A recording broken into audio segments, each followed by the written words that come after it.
Voy a presentar a Marta Morida Riba, que es profesora, crítica literaria, escritora, traductora, además miembro de número de la Academia de la Lengua Asturiana y tiene publicados numerosos poemarios. Tenemos Pórtico, que recibió el premio Teodoro Cuesta en el año 2002, El tiempo de la espera, que recibió también el premio Teodoro Cuesta, lo que pasa que ex aequo con Anxelo Gutiérrez Morán en el año 2004.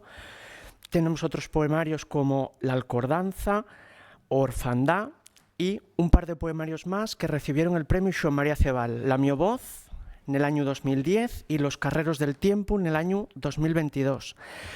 Además de todos estos poemarios, tienen un libro de relatos titulado Historias familiares y un volumen de ensayos que lleva por título Notes de literatura asturiana. Además, del terreno filolóxico, tenemos que reconocer de ellos trabajos de traducción, como el caso de El cementerio marín de Paul Valéry, traducción de Le cimetière marin, y la novela Cacofonie, que lleva por título Cacofonía, na súa versión asturiana de Ken Bugul. En el año 2023 coordinó las publicaciones de la Semana de les Lletres Asturianes dedicadas a Xosé Volado, que llevan por título en uno de los casos Palabras Blanques, y la otra publicación lleva por título Xosé Volado, Fálame Dulce. Además, junto a Xosé Ramón Iglesias Cueva, está haciendo de coordinadora de la segunda edición de la Historia de la Literatura Asturiana, de la que ya conocemos el primer volumen, y estamos aguardando que salga pronto el segundo. No lle por meterte priesa, nada más que para adelantarte que lle una obra muy, muy esperada. Además, la directora de la revista Literatura de la Academia de la Lengua Asturiana. Y después de toda esta riestra de méritos, yo quiero estar un poco más personal que o que nace de la mi opinión personal, que una docente excelente. Yo tuve como profesora, va de ellos años, pero cuento que la sigo teniendo todavía en el presente porque, aunque en otras circunstancias, las relaciones van cambiando, ¿no? Pero en otras circunstancias sigo aprendiendo de ella cada día, que es lo que espero que podamos hacer güey. Así que nada, doite paso con esta conferencia que se titula El estudio histórico de la literatura asturiana contemporánea hacia un enfoque sociológico.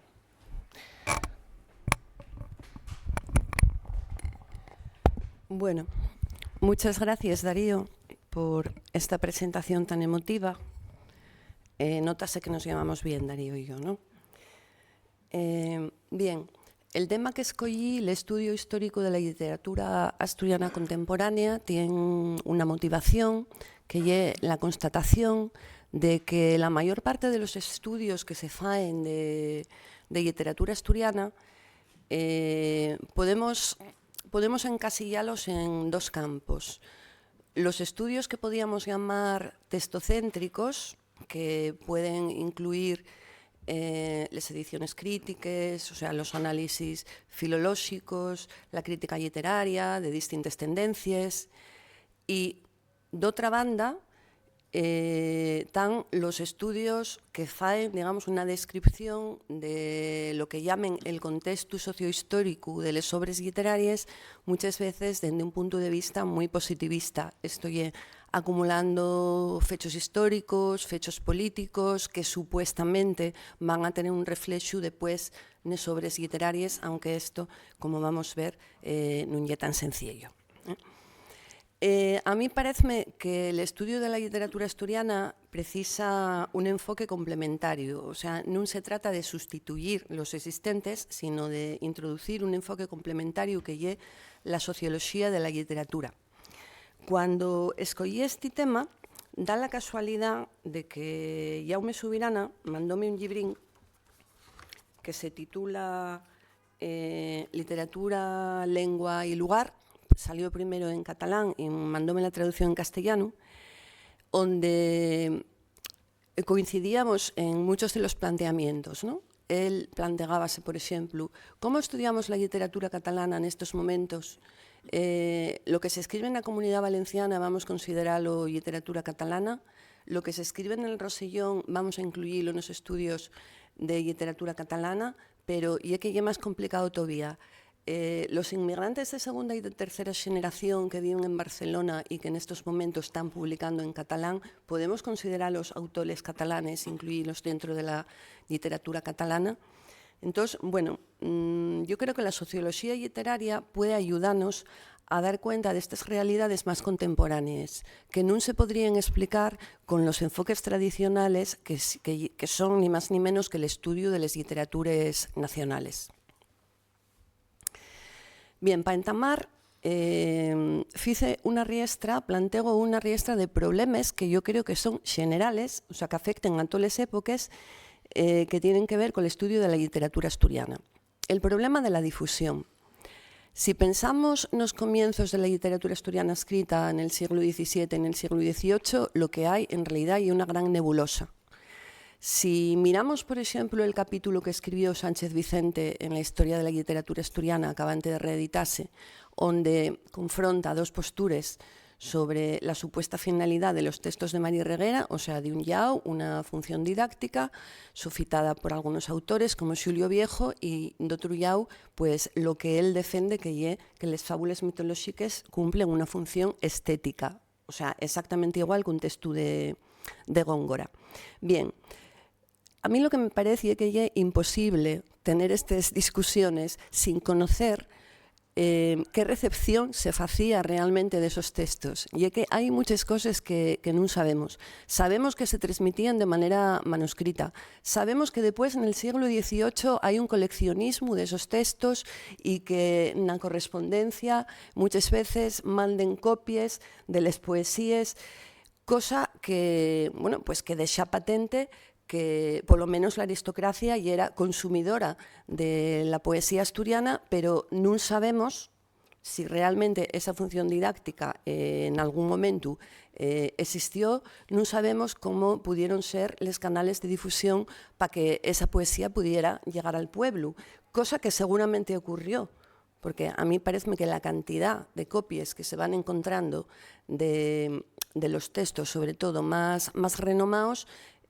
indiquen que ya era un producto conocido, muy esparcido, aparte de lo que ya sabemos que opinaban González de Posada, etcétera, ¿no? Que tampoco sabemos hasta qué punto podían exagerar. Por lo tanto, la cuestión de la difusión, hay un vacío ahí que yo creo que merecería un estudio específico. El problema de la transmisión histórica, siendo una literatura manuscrita y después vehiculada a través de la prensa periódica, hay muchísimos textos que se perdieron, que se van recuperando. Una prueba es, por ejemplo, la edición crítica que hizo Teresa Lorences del viaje del tío Pacho el sordo a Ubieu. Ya no sabíase que existía esa novela y, bueno, tardóse bastante en encontrarla. Esto significa que el sistema literario asturiano no es un sistema literario convencional, o sea, es un sistema literario en reconstrucción. Estamos todavía empezando a saber exactamente lo que había. Razón de más para decir que el estudio convencional que se fae de las literaturas nacionales, pues igual no es el más apropiado. O por lo menos no cubre todos los campos que tendríamos que mirar. La valoración del sistema literario. Sobre todo en el entamu, la literatura asturiana nace de otra manera como otras literaturas de la península ibérica en aquel momento, como una literatura que está un poco a medio camino entre la literatura popular de tradición oral y la literatura culta, y adoptando además a querer, digamos, un registro coloquial y popularizante. Esto muchas veces interpretóse de manera un poco anacrónica, creo yo, como que la literatura asturiana es una literatura de segunda categoría, algo que dende la perspectiva de la teoría de los polisistemas actual, por exemplo, que vou explicar depois, pois non tiene sentido. Tiene el mesmo sentido que para a sociolingüística actual decir que unha lingua regional é menos importante que la lingua oficial dun Estado. O sea, esa literatura era lo que era, cumplía la función que cumplía y é posible que tuviera un consumo muchísimo mayor que les obras que se escribían en latín, por exemplo, ¿no? Que escribía el clero en el siglo XVII y XVIII en latín. Y una literatura de otra manera ritualizada. Con eso estoy refiriéndome a lo que ya conocéis todos, de que hay una repetición de las estructuras narratológicas, de los temas, de las interferencias o influencias que lleguen de la poesía de tradición oral, como la figura del paisano, del aldeano, que va a la capital. O sea, eso repítese una vez y otra. Y eso crea también un sistema literario que yo creo que hay que diferenciar bastante de las literaturas que normalmente estudiamos en la escuela. O sea, la literatura española, la francesa, la inglesa. Y otra forma de hacer literatura y que, por lo tanto, y paso al punto cuarto, plantea también problemas de periodización, porque va a haber momentos en los que el sistema literario siga por esa senda de la repetición, imitándose a él mismo, mientras que habrá otros momentos, estoy pensando, por ejemplo, en el modernismo y en Pepín de Pría o en los estudios que estáis haciendo de la obra de Fernán Coronas, donde hay autores que el empeño fundamental que tienen es sincronizar la literatura asturiana con la literatura internacional, ¿no? Entonces, desde ese punto de vista, la periodización es un trabajo complicado.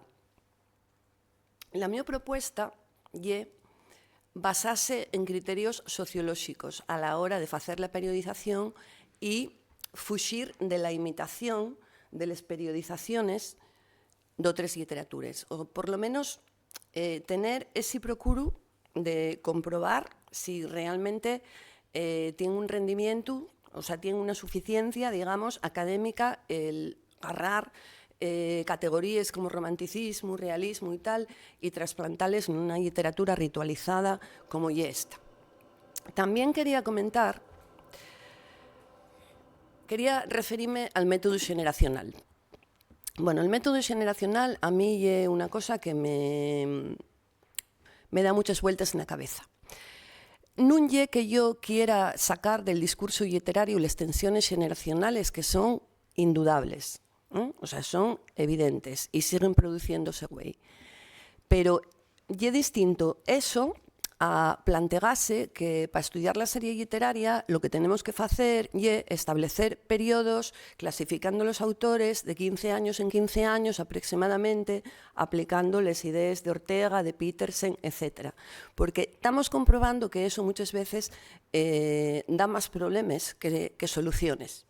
Cuando se empieza a hablar de la segunda generación del surdimiento, hay más excepciones que norma. O sea, resulta que Eva González y María Josefa Canellada y Manfer de la Llera incorpórense a la literatura en ese momento, pero proceden de una generación anterior. Concha Quintana, Miguel Rojo, Fonsu Velázquez, por edad, serían contemporáneos, digamos, de Sánchez Vicente, de García Arias, pero por estilismo decídese meterlos en la segunda generación del surdimiento. Pero resulta que Fonsu Velázquez y Miguel Rojo ya participaban en los primeros concursos literarios de Concello Bable, etc. Con lo cual, o sea, eran digamos, contemporáneos de afeto del grupo de Concello Bable. A mí parece que a veces perdémonos en estas discusiones generacionales y que no acabamos de conseguir intentar estudiar la literatura de otra manera, que tenga en cuenta las tensiones generacionales cuando les hay, pero que tenga en cuenta también, por ejemplo, otro tipo de tensiones, porque hubo otro tipo de tensiones en el surdimiento, por ejemplo, alrededor de la normativización ortográfica. Eso provocó lo que Bourdieu llamaría oposiciones dentro del campo literario. O sea que no todo se puede achacar a las cuestiones generacionales. Uy. Quería dar para atrás. creo que... Bueno, sí. Bueno, de todas maneras tengo que ir rápido. Bien, quería destacar que la literatura asturiana como sistema tiene un valor simbólico, político, identitario evidente. Cuando se dice a la xente agora por que escribes en asturiano e dicen porque sí, porque... Bueno, val, pero el facelo evidentemente lle significativo, ¿no? Implica una toma de posición. Y hay que ser conscientes a la hora de hacer el discurso histórico literario que ese valor identitario lle cambiante y polivalente. Igual que el Reino de Asturias puede ser interpretado como un finxu del nacionalismo asturiano o como el nacimiento de la nación española, pues lo mismo podemos decir con el sistema literario asturiano, ¿no? Que va adquiriendo digamos, un simbolismo relacionado con la asturianía, pero arraigado a distintos signos ideológicos según las épocas. Bien, la sociología literaria debería permitirnos también superar el estadio, que ya está prácticamente superado, pero bueno, que non voy a dejar de mencionar, de la tentación de hacer un estudio arqueológico y de tratar sobre todo lo que es la literatura antigua como se hacía en las monografías dialectales y cuando se incluía textos literarios, ¿no? O sea, como digamos, como una forma de patrimonio cultural que non tiene valir del mundo contemporáneo. La literatura antigua asturiana es la base de la nuestra tradición literaria y probablemente muchos autores contemporáneos no se dan cuenta de hasta qué punto están bebiendo de las fuentes de la literatura antigua asturiana. El hecho de que antes estábamos hablando a la hora del café del ruralismo, una poesía. El hecho de que se siga escribiendo tantísimo sobre la naturaleza, sobre el pueblo y sobre este tipo de cuestiones, bueno, y que hay una invariante, para mí, clarísima, ¿no? La cuestión de la normativización, que afecta sobre todo a la literatura anterior al año 80-81, sería un problema para el estudio de la literatura asturiana, el hecho de que los textos tenían una ortografía fluctuante. Y para acabar, la literatura asturiana y una literatura que hasta aproximadamente 1984, 1985, no tenía prácticamente mercado. O sea, y una literatura, sí, con recepción, con una cierta difusión, pero no había volúmenes y no había editoriales y no había consumo editorial. Entonces, bueno, esto es una de las cuestiones que voy a estudiar después, que es cómo el resurgimiento rompe con esta falta del mercado, y uno de los méritos que se puede achacar es el consolidar un mercado en el sentido amplio del término. Bien, yo traigo dos propuestas.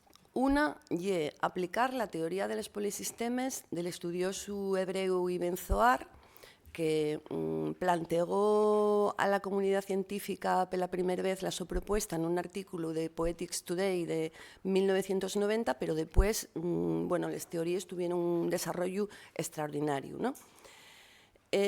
Para mí, la teoría de los polisistemes, y es lo que piensa también Subirana con la literatura catalana, permitiríanos entender el valor que ocupa el sistema literario asturiano a lo largo de la historia.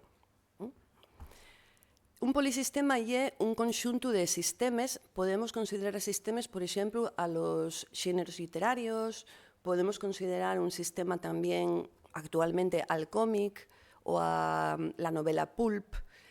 En general, todas las formas de escritura, no necesariamente canónicas, constituirían un sistema. Y cada tradición literaria, cada literatura nacional, podemos analizarla con este modelo que es el del polisistema. La mi propuesta es usar este modelo, el polisistema, pero además combinarlo con el factor sistema lingüístico. Paso un poquitín más rápido porque no me da tiempo a ver todo esto. Bien. Lambert ye un estudioso que aplica la teoría de los polisistemes, empezó aplicándolo en Canadá, precisamente, a las sociedades multilingües. Entonces, en el caso de las sociedades multilingües, el concepto de polisistema asume otro elemento, ¿no? Que ye cómo se combinan las literaturas y las lingües. Él fala de distintas formas de convivencia entre las tradiciones literarias y las instituciones políticas. Pongo vos de ellos ejemplos. Podemos encontrar, pensemos por ejemplo en Francia en el siglo XVII, en el Rey Sol, un Estado que se esfuerza en hacer una literatura que se esfuerza en que tea nuna lingua sola, ¿no? El monolingüismo como propuesta. Podemos encontrar estados bilingües o multilingües como el de Sudáfrica, donde hay dos sistemas literarios que se corresponden con dos idiomas, con dos sistemas lingüísticos. Podemos encontrar un estado con dos o más literaturas que se corresponden con sistemas lingüísticos distintos, pero que formarían lo que Lambert llama una literatura en el exilio. Él fala, por ejemplo, de cómo en Bélgica y en Canadá, cuando se escribe, por ejemplo, en francés, las referencias, la tradición literaria a la que miren los escritores y la tradición de la literatura francesa. Esto da mucho que pensar también si pensamos en las literaturas coloniales, poscoloniales, si pensamos en el fenómeno que se está dando ahora, por ejemplo, de autores árabes o africanos que están escribiendo en francés o en inglés porque consideren que bueno, lo primero porque es lo que ellos permite en según qué países publicar, porque igual en el su país no podrían publicar, y evidentemente abre ellos un mercado.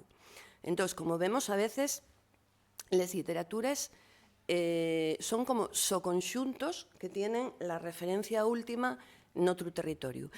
Y también podemos encontrar mesmamente estados en literatura, Andorra, Mónaco, Liechtenstein.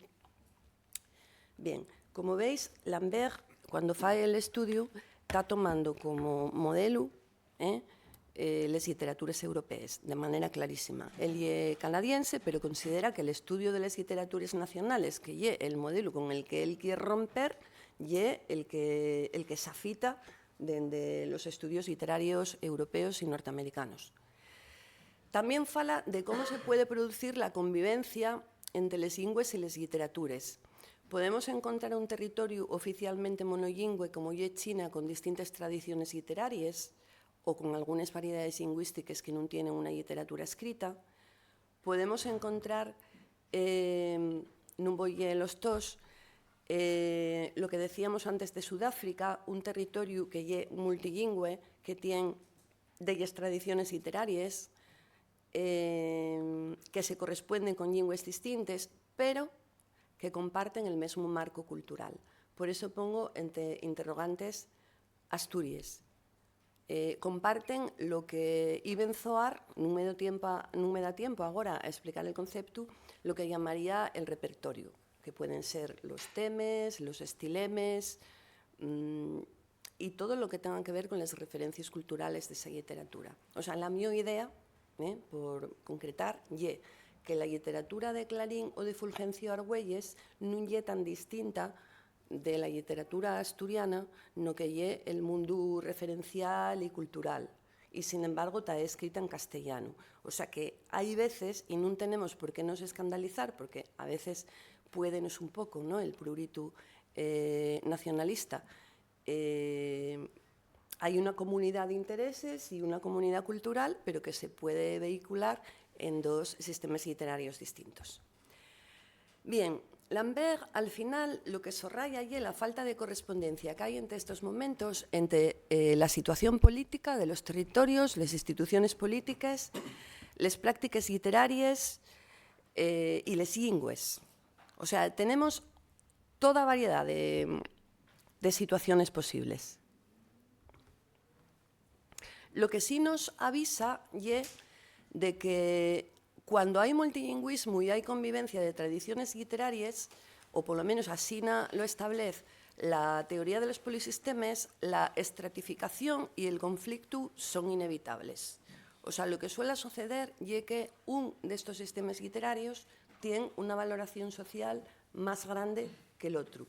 Aunque esto, como sabemos, por ejemplo, por el caso catalán, puede cambiarse. O sea, los polisistemas son dinámicos y están sujetos a evolución. ¿Quién establece las jerarquías? Realmente el sistema literario lo que fae es absorber la influencia del polisistema cultural. O sea, es el sistema cultural quien marca las jerarquías, ¿no?, que afecten de primeres a los idiomas y, en segundo lugar, a las literaturas.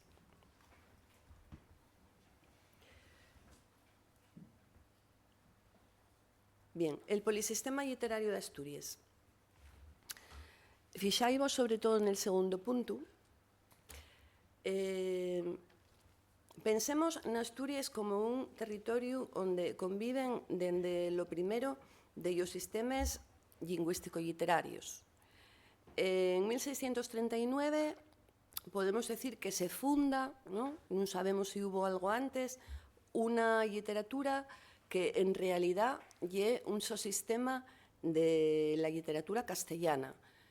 Faese en contextos ceremoniales o en contextos, digamos, de difusión de la literatura de circunstancias, y es algo que no afectaba, como sabemos, solamente al asturiano. También sucede, por ejemplo, al gallego, al catalán.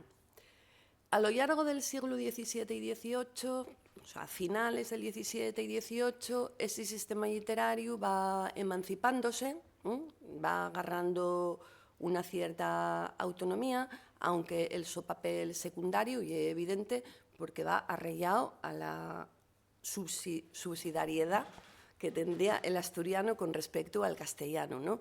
Ya sabemos que no todos los ilustrados admitían que el asturiano fuera un sistema lingüístico independiente.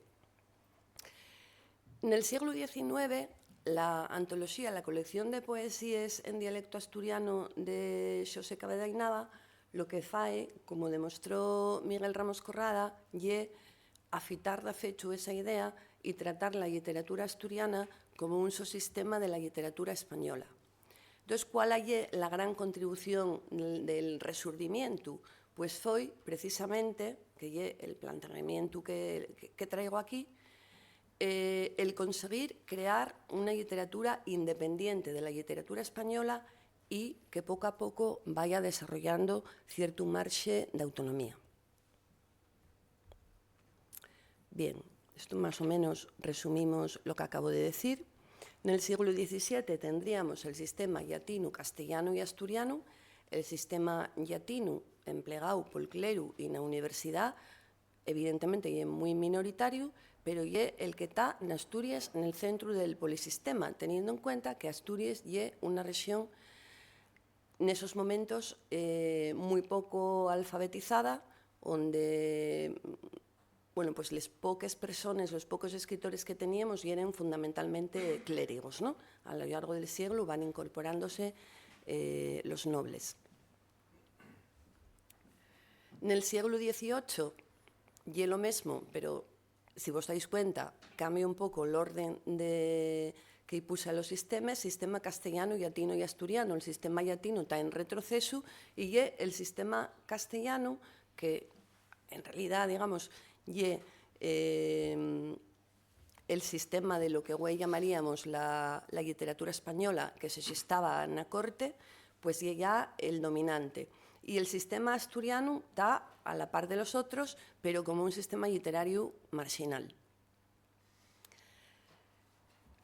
Bien, ya comenté, digamos, la contribución de Cabeda a este debate. En el siglo XX, hasta 1974, hay una convivencia del sistema español y del sistema asturiano, pero en muchísimos casos no se da al sistema, a la literatura asturiana, el reconocimiento de sistema, ¿no? Considerase una literatura dialectal. Y el Resurgimiento lo que fae es poner ya en escena tres sistemas literarios: el castellano, el asturiano y el gallego asturiano. El gallego asturiano es un sistema emergente que, esto es una hipótesis mía que podemos discutir después, nun primer momento, toma como modelo a la literatura en asturiano, en estrategias, en temas, etc. Cuando llegamos al siglo XXI, tendríamos que tener en cuenta otro tipo de cuestiones, ¿no?, para hacer la sociología literaria. Y un momento de cuestionamiento del principio de jerarquización en todos los órdenes.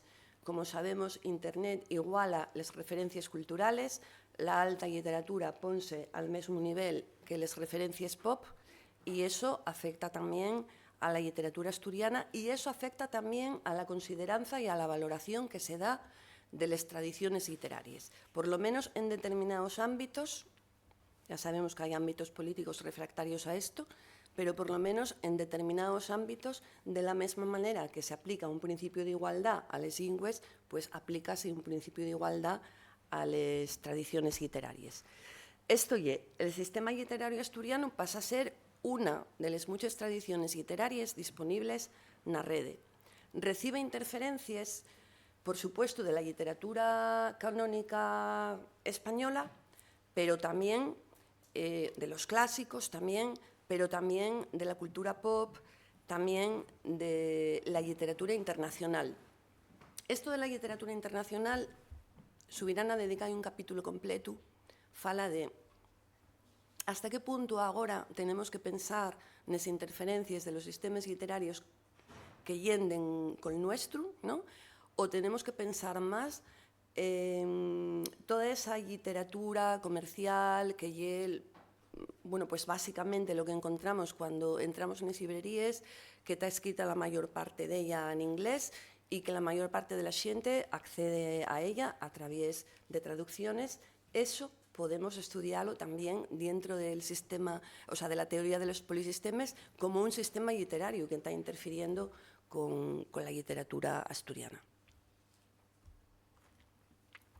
La segunda aportación, la primera y la teoría de los polisistemas, la segunda y la teoría del campo literario de Bourdieu.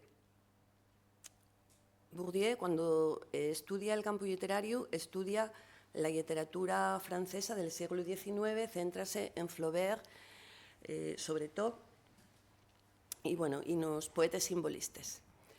El campo literario es un espacio de producción y de recepción, pero y esto es una idea fundamental, un espacio de discordia. O sea, los movimientos literarios están siempre en tensión y en oposición. Los grupos generacionales nuevos que llegan al campo literario, Bourdieu dice, son atraídos, o sea, hay un campo de fuerza, el campo literario, y aunque tú no tengas voluntad beligerante ninguna, o sea, va a ser inevitable que entres en confrontación con los autores consagrados que en ese momento son los que ocupen el centro del canon. Bueno, estas cuestiones que todos remanamos de forma intuitiva, lo que plantea Bourdieu es que es la manera de ser del arte, y lo normal, o sea, son las reglas del arte. Bueno, pues esto no existe en la literatura asturiana, o por lo menos es la mi idea, antes de 1974. ¿Qué es lo que pasa con el Resurdimiento? Bueno, ríxese por un principio de innovación y, como veis, Bourdieu traballa como estructuralista que é, ¿no?, o herede del estructuralismo a través de oposiciones bimembres. Él va captando en los textos literarios oposiciones que nos permiten clasificar los textos en los que defienden el arte por arte frente a la literatura comercial, los textos que están sancionados por la academia frente a los textos que fai la vanguardia que aparece en cada momento, escritores viejos, escritores nuevos.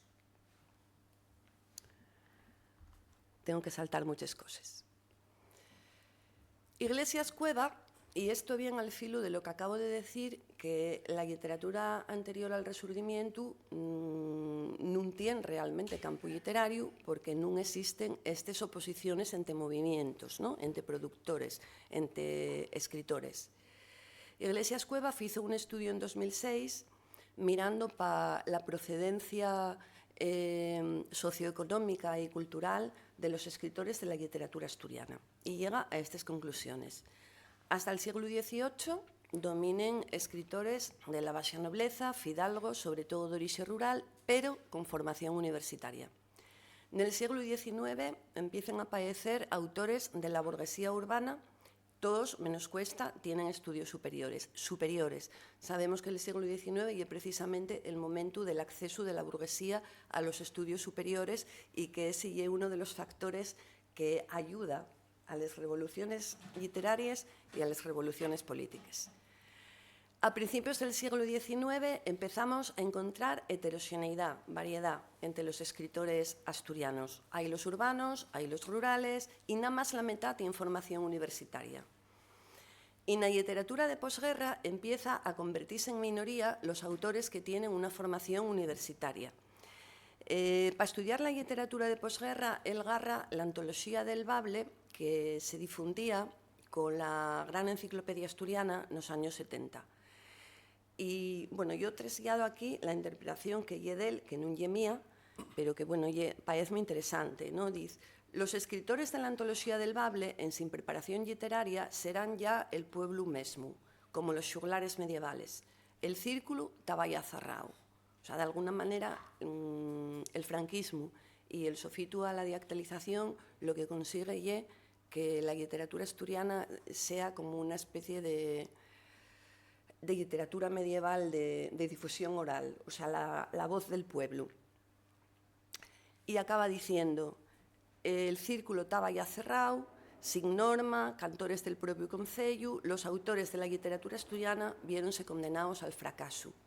Entiendo que al fracaso artístico, pero también al fracaso del intento, sigue que, bueno, hubo intentos, claro, evidentemente, por parte de Fernán Coronas, de otros autores, pero bueno, sigue que lo hubo alguna vez de forma colectiva a la posibilidad de crear un campo literario. Pasamos al Resurdimiento. ¿Qué es lo que pasa en la literatura del Resurdimiento? Pasan fundamentalmente dos cosas. Danse las condiciones de posibilidad, por la primera vez, para que se desarrolle un campo literario. Y enumero en la diapositiva que estáis viendo una serie de factores sociológicos que afalen esta cuestión. Hay un crecimiento institucional, del marco institucional, y al mismo tiempo un surdimiento también de un mercado. Por la parte institucional, pues tenemos la creación de la Academia de la Lengua Asturiana, la celebración del Día y de la Semana de les Lletres Asturianes, los concursos literarios institucionales o de las asociaciones, con las publicaciones resultantes, bien más tarde las publicaciones de la Consellería, las políticas lingüísticas que se empiecen a hacer. D'otro lado, hay una conquista progresiva de espacios de difusión a través de la prensa periódica, a lo primero conviviendo con textos en castellano, después, paso ante paso, a través ya de cartafuellos que estaban nada más en asturiano, a través de revistas como Lletres Asturianes, que non é una revista literaria, pero que en un momento determinado ya era lo que había, cuando los autores querían publicar. Van apareciendo las autoediciones. Sabemos que el primer volumen que se publicó en asturiano de un autor, digamos, non un volumen colectivo, e é Cancios y poemas para un riscar de Manuel Asur, de 1977, e é, como los demás que cito na diapositiva, e unha autoedición. Aparecen las primeras traducciones, esto ya es muy importante. Las traducciones para Ibn Zohar siempre suponen un intento de completar un sistema literario que todavía es emergente y está incompleto. Alguien falten, por ejemplo, determinados géneros. Por ejemplo, nunca hay novela. Entonces, una de las maneras de rellenar y de completar el sistema literario es la traducción. También es una manera de acercar las literaturas minoritarias en lenguas minoritarias al canon universal. O sea, para una lengua minoritaria es importantísimo desde el punto de vista simbólico tener a Shakespeare, a Safo, a Cervantes, a todos estos autores traducidos, aunque no tengamos falta ninguno de la traducción para ellos, ¿no? porque muchas veces tenemos acceso a las traducciones en castellano, pero es fundamental. Aparecen las primeras editoriales, esto significa que ya se va consolidando la parte que llamé el mercado. Soy consciente de que hay una autonomía relativa, la de este campo literario nuestro, porque no habría editoriales si no hubiera subvenciones, pero tampoco somos únicos en eso. O sea, tampoco, lo mismo pasa a la literatura gallega, por ejemplo. O sea, estamos hablando de unos índices de consumo tan pequeños que resultaría imposible publicar todo lo que se está publicando si realmente las editoriales vivieran de las ventas. Tenemos las primeras revistas literarias en asturiano, en 1986, Adrey y Albellume, después van saliendo otras, y el semanario Les Noticias, que es una vía fundamental de difusión de información y crítica literarias. En resumidas cuentas, ¿cuál es la conclusión? De todo esto que acabo de citar, esto es como ir poniendo ladrillos, va a ir construyendo ese edificio del sistema literario. Pero, ¿cuál es el momento en que yo considero en que ya se puede hablar de campo literario? Cuando tenemos editoriales, prensa cultural y revistas literarias. O sea, eso indica que tenemos ya un campo de consumo suficientemente desarrollado. Pero tenemos también, además, una cuestión importante, que es que los creadores, que para Bourdieu son los que dan el valor y el capital simbólico. O sea, Bourdieu parte de la base de que los creadores que se consideren non comerciales casi nunca escriben para hacer perres, escriben para conseguir un prestigio, un capital simbólico. ¿Y quién adjudica ese capital simbólico? Los propios creadores. También la crítica literaria, pero fundamentalmente los otros creadores. Cuando llegamos a 1986 y tenemos ya unas revistas literarias funcionando, unos premios literarios, una crítica literaria, esos fenómenos ya están en marcha. O sea, ya tenemos a los creadores prestigiando determinadas obras literarias frente a otras. Por lo tanto, ya podemos hablar de que hay un campo literario emergente. Segundo punto, ¿cuándo se produce la consolidación ya del campo literario? Hasta cierto punto. Mientras sigamos dependiendo de subvenciones, no nos engañemos, no podemos hablar de una autonomía del campo literario al nivel de la que tiene, por ejemplo, la literatura española, ¿no? Pero bueno, dentro de la normalidad que se vive en los sistemas literarios de las lenguas minoritarias, sí tenemos esa autonomía, pues fundamentalmente a partir de que se produce ese mecanismo de sanción y de consagración. Entonces, yo tomo aquí como ejemplo lo que pasa en la primera Xunta de Escritores de Villamayor, en 1987, donde Berta Piñán llega y dice que, aunque reconozca que estamos todos dentro de un mismo periodo literario, y práctico, y es curioso porque ella dice que es práctico y después conviértese en dogma de fe. Y es práctico extremar entre da una riestra de autores, Manuel Asús, Sánchez Vicente, Felipe Prieto, y una segunda generación, una segunda promoción del surgimiento, donde da una riestra de autores, bueno, aquí caracteriza en este último párrafo la poesía del primer surgimiento como poesía militante de una estilística descarnada, cosa que, bueno, que yo sé que, por ejemplo, pues a Roberto González Quevedo, por poner un caso, seguramente no iba prestar. Quiero decir que la literatura de esa época tuvo también una variedad estilística que muchas veces no se reconoce. ¿Y quiénes son los autores que cita? Pues los que tenéis en pantalla en el segundo punto. Joan Bellos, Adela Fernández, Antón García, Gilberto Llano, Lourdes Álvarez, Joan Ignacio Llope, Yolanda Fidalgo y Concha Quintana.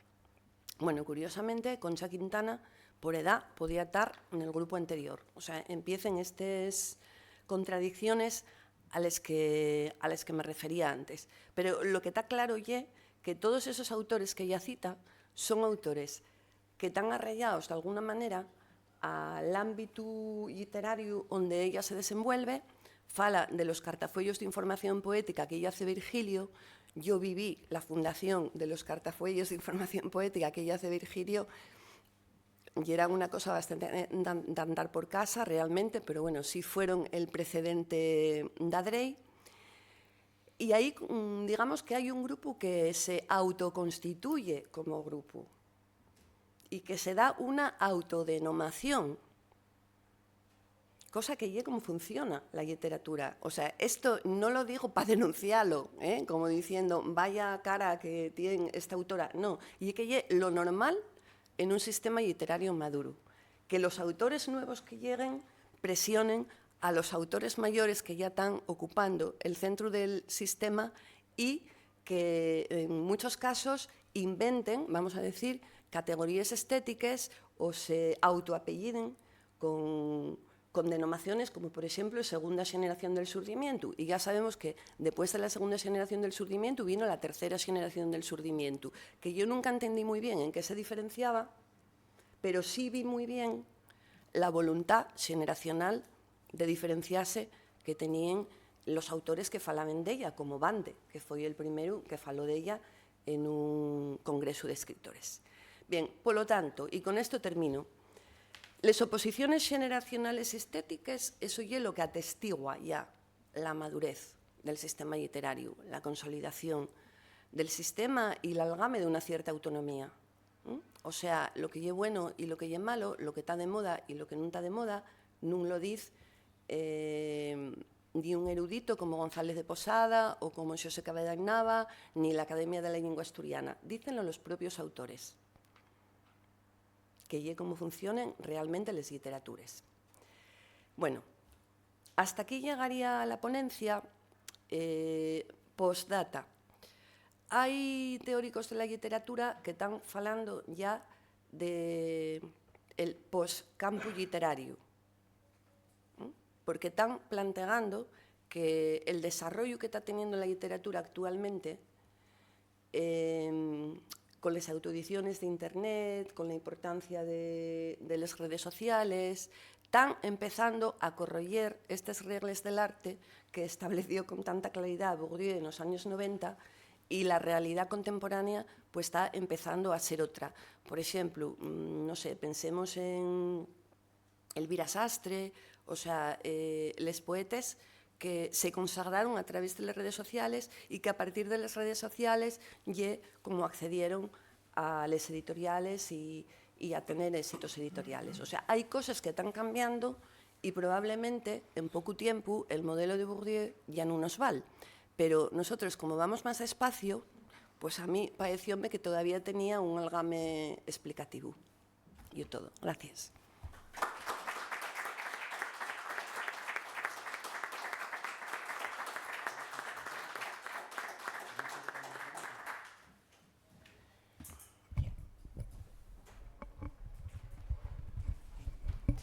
Bien, pues muchísimas gracias, Marta. No sé si tenemos tiempo para alguna pregunta antes de Curtia. Bien, pues damos paso entonces a las preguntas que pueda haber entre el público para que nos pueda responder Marta. Falé demasiado, como para que me salga. Miguel. Bueno, muchas gracias, Marta. La verdad que tengo apuntado muchísimas cosas, que ahora no llega el momento, pero en algún momento sí que quiero hablar contigo. Solo una cosina. Claro, cuando hablabas de lo de la literatura en gallego asturiano, porque decías que aparece en los años 80, yo creo que sí tienes razón con esa conexión con la literatura asturiana de la época. Sí que es verdad, porque la literatura en gallego asturiano cuando empezó a trabajarse más contemporáneamente, en aquellos años sí que tenían los modelos, toda la gente que estaba escribiendo de aquella, o la mayor parte de la gente que estaba escribiendo de aquella, sí que tenían el modelo de la Universidad de Ubió y el modelo de Conceibable y salió así. Pero sí que yo quería apuntar que todos los escritores anteriores no tenían un modelo asturiano, entre comillas, ¿no? Y era el modelo gallego, quiero decir, si hablamos de Cotarelo Valledor, del principio del siglo XX, si hablamos de Antonio Santos Mediante, de Acevedo y Huelves, Y que iba apuntando las preguntas. Conrado Villarroza, quiero decir, el modelo del siglo XX, del principio del siglo XX, no tenía nada que ver con Asturias, era un modelo gallego, además muy santiagués. No, a ver, yo estoy de acuerdo contigo y sabía que ibas a intervenir. Simplemente, aquí vamos haciendo cortes sincrónicos. Entonces, hay un momento determinado en que falase de una literatura del resurgimiento en asturiano, y un poquitín más tarde, no mucho, pero un poquitín más tarde, empieza a escribirse na fastera del Naviaeo, y nese momento sí que se facía un pouco siguiendo las influencias de lo que se estaba haciendo con el movimiento de reivindicación del asturiano y de la literatura asturiana. Pero no estoy hablando ni del antes ni del después. Y hay otra cosa también que quiero subrayar, que tanto Ibn Zohar con la teoría de los polisistemes como Bourdieu, ellos falen de que ellos planteen un modelo teórico que hay que confrontar constantemente con los casos empíricos y que hay que corregirlo cuando se vea que, bueno, pues que non é suficientemente explicativo, que non tiene una suficiencia explicativa. O sea, é un modelo para traballar, pero que podría ser que un caso como o que tú estás planteando ficiera unha resquiebra en el modelo e nos obligara a plantearnos distintos percorríos, ¿no? Por exemplo, na creación de los campos literarios.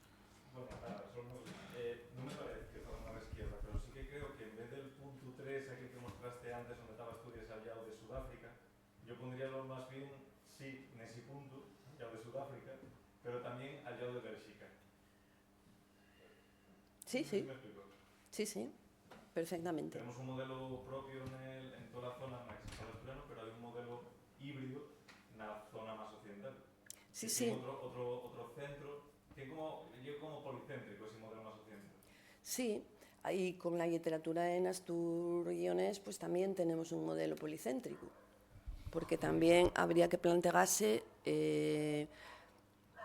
la literatura que se fae en Lleón, por exemplo, integraríase dentro de la literatura asturiana? Sí, non, habría que preguntárselo a ellos igual.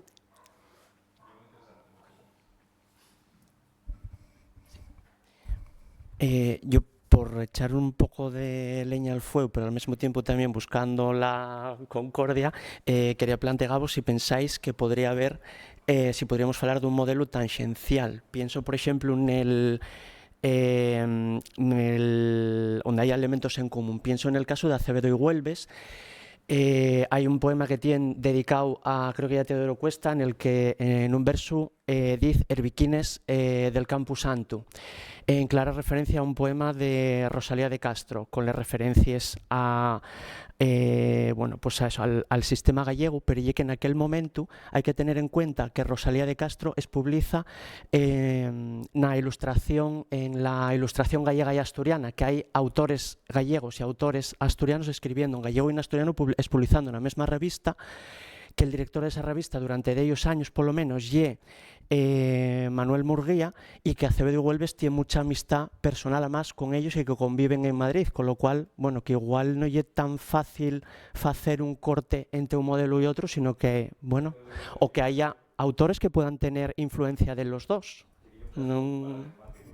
Porque él escribe tanto en gallego como en asturiano y controlaba y falaba de dos lenguas. Bueno, y tú también, y Marisal López Diz también, o sea, hay una continuidad también en esas prácticas. Bueno, yo creo que ya fue bastante intenso. Por mí podéis descansar.